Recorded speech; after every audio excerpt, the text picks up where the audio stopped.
Bonjour, figurez-vous que c'est la première fois que je prépare un riz au lait. J'ai été inspirée hier par le riz gluant au lait de coco que j'ai dégusté chez une amie. Et aujourd'hui, j'ai recommencé à ma façon, avec du riz rond qui dormait dans mon placard depuis un sacré bout de temps, de la délicieuse vanille et ma formidable marmite norvégienne Font Saint-Maurice. Grâce à elle, le temps de cuisson sur le feu n'a été que de 5 minutes. C'est donc une super recette pour la marmite norvégienne. Et le résultat était très apprécié. C'est sûr, je recommencerai. Pour faire vos courses, j'ai quelque chose de nouveau à vous proposer. Je viens de faire un partenariat avec Biocoop. Ça veut dire que si vous faites vos courses sur Biocoop en cliquant dans le lien en haut à droite de la vidéo, je pourrai recevoir une petite rémunération sans que cela ne change rien pour vous. Alors, si vous voulez soutenir ma chaîne, c'est une façon pas compliquée de le faire.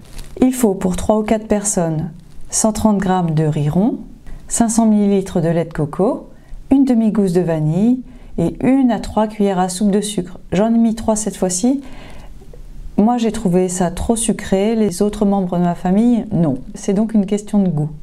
En option, on peut aussi ajouter 1 à 2 cuillères à soupe de graines de chia.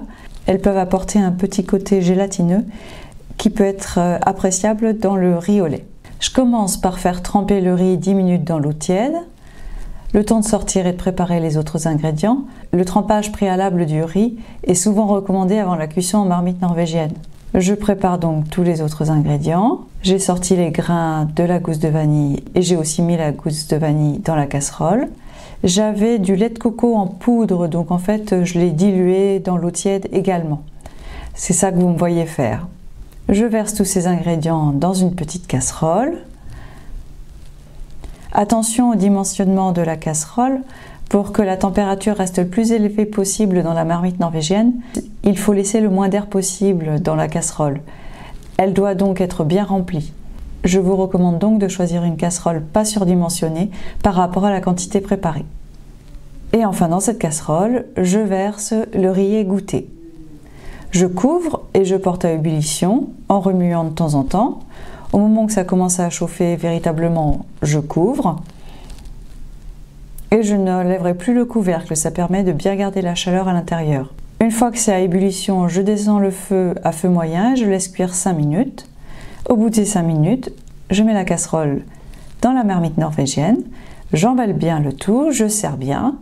Et il faut alors attendre 1 heure, voire 2. Nous sommes allés faire une balade du dimanche en forêt et nous sommes revenus, le riz au lait nous attendait. C'était vraiment agréable et délicieux.